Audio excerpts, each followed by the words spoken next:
Welcome back to the channel. In this mini-series I'm showing you how I built this addition and what I did differently from conventional North American construction. What if I told you that there's a free way to make new construction more energy efficient? The magic word is airtightness. Let's get into it.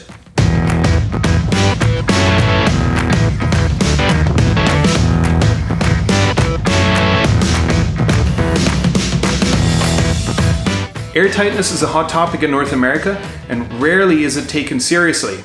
Too often I hear, a house needs to breathe, or don't airtight homes cause problems? These ideas are really leftovers from the R2000 days in the 1990s. But one thing is true. The more airtight a house, the more energy efficient it is. Air leakages are by far the fastest way for any energy to leave the building envelope. But too many people confuse airtightness with breathability. So let's untangle that today. I'll use the term breathable on purpose, although I know that some of you are already headed into the comment section below.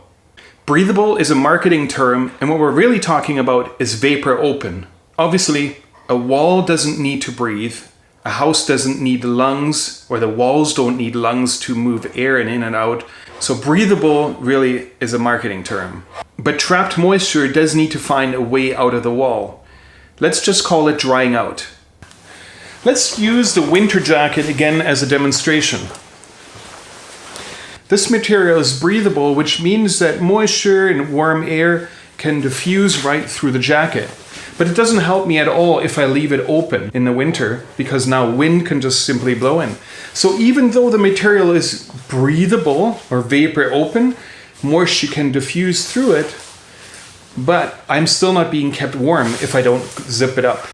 So a house needs to be airtight and vapor open both at the same time. Let's not confuse those two. So what does it look like on this project here? On this project, I used an interior air barrier, which is the plywood, or here in this model demonstrated with an OSB sheet, and I taped it. Because it's easy to see, it's easy to test for, and then also easy to rectify. Instead of making a hidden membrane work perfectly, all the airtight components are right at the surface where I can see them and get to them right away. The method I used here is actually very similar to a 6mm poly. I just wanted to use a material that is more durable than the 6mm poly, and I can't just accidentally punch holes through it, making it not airtight again. Some areas are a bit more tricky than others, and so around the foundation to the existing concrete wall, I used a butyl rope right as I was installing that. I installed that right into that gap, making sure that the airtightness would be guaranteed in that location. I was still able to tape that up later on, but this way I knew for sure that was going to be an airtight spot. Airtightness is only real if you test it. And how do you test it? Well, you use one of those blower door rigs that is sitting right behind me. Here in Ontario, technically every house needs to be airtight, but almost nobody tests for it, so it's really just a theoretical number. Why did I say earlier that it's free energy savings on new buildings? Well, technically, it needs to be airtight. You have all the components in your building envelope for it to be airtight. The only thing that distinguishes a house that is actually airtight and the one that is airtight in theory is that you just do the work properly, that you seal it as it should be, and then you test it. It's not really that much more effort, and it will save a very dramatic amount of energy over the lifetime of the building. Even better if you use products that are designed to last very long. That's where those technical tapes come in from Europe. The glue does not deteriorate over time, and it's been tested to last at least 25 years, so you know that the products behind your walls are actually lasting. And that's why I said airtightness is the free way of really making your building more energy efficient. All it takes is a bit more care. But let's do the actual blower door tests on this building today. Just as a quick explanation, this fan back here pressurizes or depressurizes the room. In this case, it's just a room, but it can be an entire building as well, all the way up to skyscrapers. But it pressurizes this room, and then wherever there's little pinholes and little holes in the envelope, air can escape. You then use a smoke stick or a smoke pen just like this one to detect where these little pinholes are. There's just a little bit of theatrical smoke coming out of this one, and it will look like it's being sucked into these holes. It really is being pressurized out, but yeah, it looks like it's being sucked in there, and that's where you know that you need to pay attention to it. Enough of the theory. Let's actually test where this addition comes in at to see how airtight it is. Okay, we're now on the other side of the blower door rake. You can see that the fan is running, you can hear it as well. And this is bulging in like a balloon, which means it's now pressurizing the room.